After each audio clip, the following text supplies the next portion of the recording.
Sul palcoscenico della Fiera dell'Alto Adriatico di Caorle è salito anche il piano strategico per il turismo predisposto dalla provincia di Venezia per il triennio 2011-2013.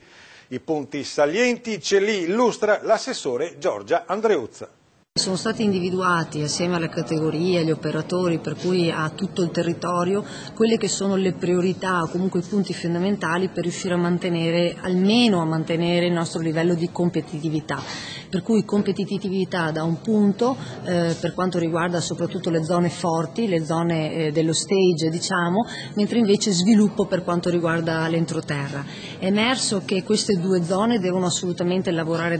insieme e lo abbiamo definito come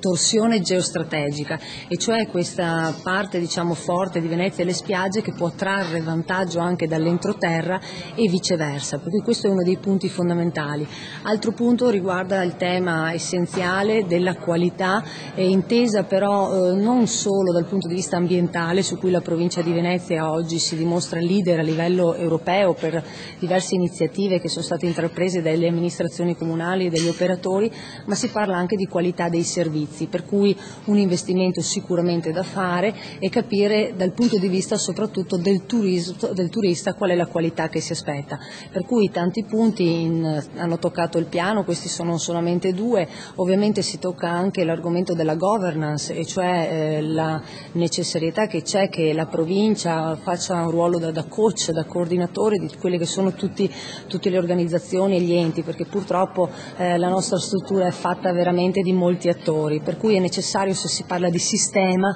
avere un coordinamento, un coordinatore, e per fare questo quello che è questo documento non deve rimanere solo sulla carta, ma ha bisogno di un percorso fatto assieme, per cui incontri come quelli di oggi non fanno altro che aprire le porte, cioè prima con una condivisione, però poi con il passaggio successivo sarà proprio un ritorno sul territorio con dei focus mirati per territorio ma anche per argomenti, per cui dalla strategia si può cominciare anche a determinare le azioni tenendo conto anche di quello che è il nostro contesto.